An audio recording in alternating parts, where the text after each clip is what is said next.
Et cet après-midi, Franck Ferrand, retour aux origines avec une question de Younes, qui, on reste dans le domaine maritime, qui vous dit: je suis un amoureux des phares et je me demandais quand ils ont été inventés, pourriez-vous éclairer ma Les lanterne? phares et balises. Bien Vous joué. savez qu'il y a beaucoup de gens qui sont passionnés par cette affaire.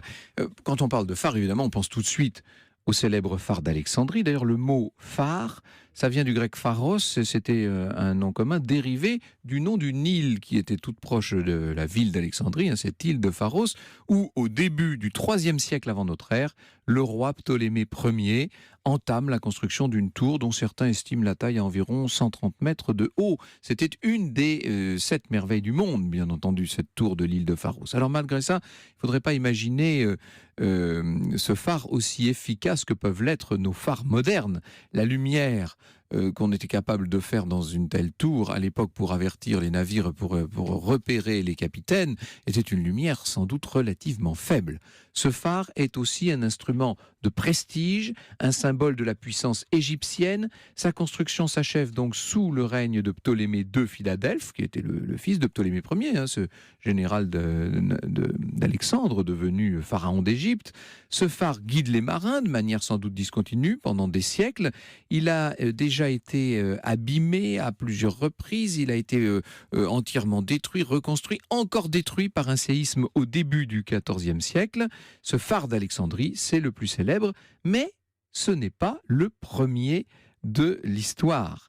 La navigation de nuit, ou tout simplement à la saison froide, est une difficulté qui a préoccupé les marins depuis toujours. Et pour pallier ce problème, il arrivait dans l'Antiquité que des feux soient allumés à des emplacements très précis, à des emplacements stratégiques, notamment à l'entrée d'un port. Différentes civilisations, les Grecs notamment, puis les Romains, ont bâti des tours dans lesquelles un feu était entretenu. Ces phares étaient en nombre limité, bien entendu.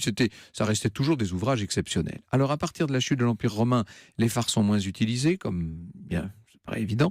Ils deviennent moins utiles du fait de la relative diminution des échanges commerciaux. Il va falloir attendre le retour d'un commerce maritime de grande ampleur et d'États puissants structurés au Moyen-Âge pour voir réapparaître les phares. Sous le règne de Louis XIV, on construit des phares encore visibles de nos jours, comme celui du Cap Fréhel. Il aurait fallu parler de celui de Cordouan, bien entendu. Bref, au XIXe siècle, période faste pour les phares cette fois. Seulement 24 sont répertoriés en 1800 et dans la décennie 1880, leur nombre s'élève à 360 avec des techniques qui les rendent beaucoup plus lumineux et beaucoup plus visibles. Aujourd'hui, le rôle accru des systèmes de navigation très élaborés, le GPS pour parler clair, rend les phares un peu moins utiles, quoique je pense que dans certains cas, on est bien content de voir la petite lumière s'allumer à l'horizon.